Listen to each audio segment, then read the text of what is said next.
Hi everyone, it's Dr. Elaine Buchanan. Welcome to our 5th week of the Christian Scriptures.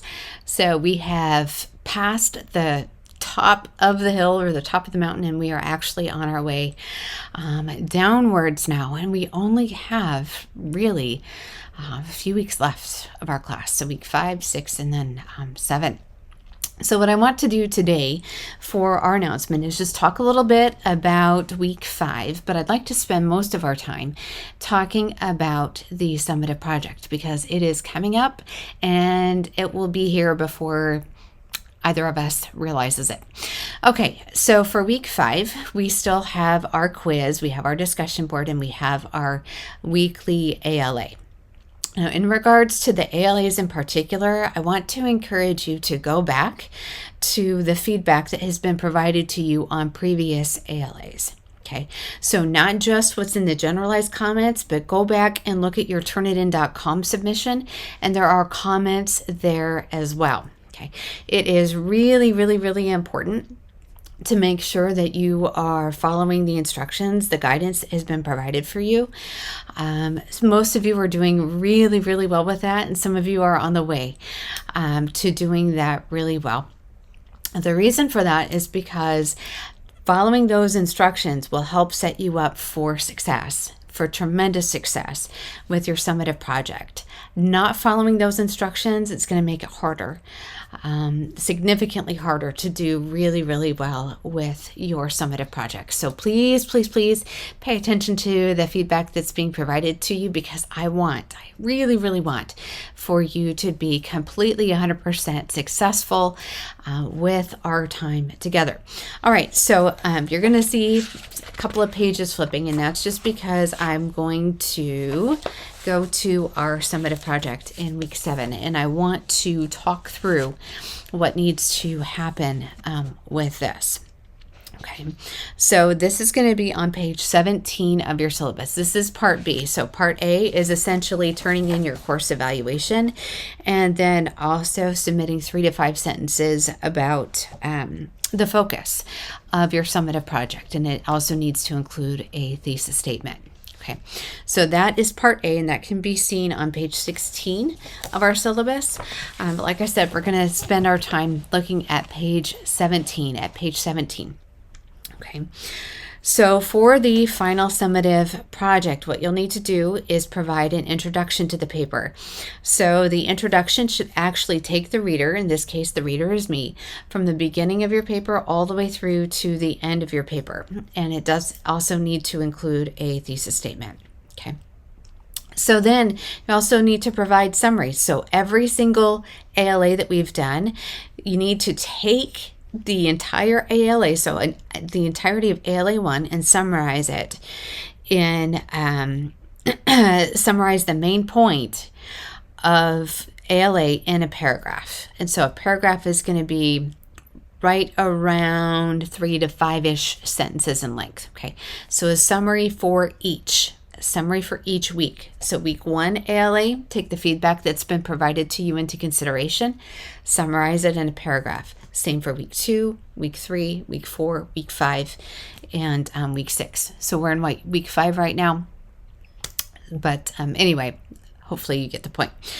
So then after you do the introduction and the summaries of each section, then what the summaries of the main point of each ALA, then you're actually going to move into a biblical theology section, Okay, in this biblical theology section, what you'll need to do is answer the questions. Every single question that is connected to number 3 needs to be answered based on the summaries that you have provided.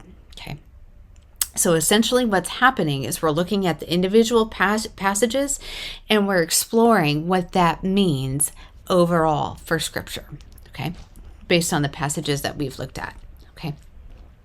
So answer those questions, and then after you answer those questions, so again, the questions, what thoughts, ideas, and perspectives about the chosen theme shift throughout these passages. That's why we look at individual passages, not pulling from Scripture as a whole. So what thoughts, ideas, and perspectives have shifted? what thoughts, perspectives, ideas, all of that have stayed the same. Remember to include the passage references for those. Are there a diversity of perspectives, of images, of concepts or feelings that are expressed in these passages? And include the passage references and on from there all the way through. Okay. Incidentally, these questions themselves should not be included in the paper. The answers to the questions should be included.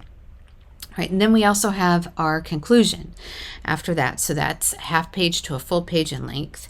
And then you'll need to answer those questions as well. So there's two. What can we say about your theme, whatever your theme is, whether that's God, creation, and new creation, or covenant? So what can we say about your particular theme is based on your biblical theology? So number 3, that is biblical theology. Okay, and then for part B, what does this mean for us today? So this is going to be application. And right underneath that, you'll see what I just said. Although all questions should be answered, the questions themselves should not be included in the paper itself. When it comes to structuring the paper, you have 4 different sections here in the instructions, and each needs its own heading. So there should be a heading for the introduction, a heading for the summaries, a heading for the biblical theology, and a heading for the conclusion. The length of the paper itself is 7 to 10 pages, and it needs to be formatted according to Turabian style. The cover page, you can see the information that's needed there, the title of the paper, your name, the course number and name, my name, and the date. And then you can see further instructions there. The documentation, this is really important. A minimum of 4 different references needs to be cited. So 4 different resources, 4 different academic resources need to be cited in this. And they need to be documented using Turabian format. And you can also take a look at the grading rubric, which will show you how it will be graded. All right, so that is what's coming up for our summative project. As you turn in your ALAs and as you get feedback on them, I strongly suggest taking that feedback into consideration and summarizing that ALA in a paragraph. And that will be really, really helpful to you when it comes time to write your summative project. Okay, so this week is the same as previous weeks. Discussion board, initial post, and quiz due on Thursday. Responses on the discussion board due Saturday. And then your weekly ALA due on Sunday. I also wanted to let you know that I'm not sure if I told you this before or not, but I am in training to become a spiritual director. So basically what a spiritual director does is they walk with somebody through a season in their life, and they really try to help people discover how God is at work, especially in really difficult, challenging seasons. And so I'm in training to do that. And one of the things that I have to do is to do a silent retreat, a weekend silent retreat. And basically what that means is from this Friday, I would say from about noon on Friday till sometime on Sunday. I'm not exactly sure when, but from about noon-ish Pacific time on Friday till sometime on Sunday, I will be at a retreat center where I will have to stay silent for essentially the entire weekend.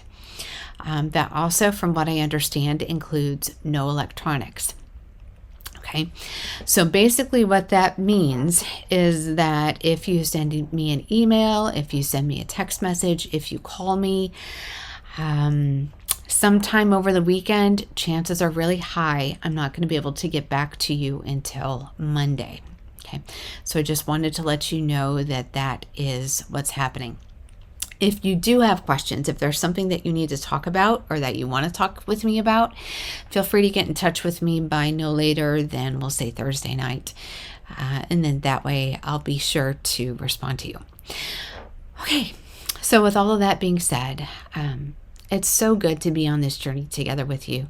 I'm praying for you. I believe in you. And we're almost there. We're almost there. You can do this. Have a great day and a great week.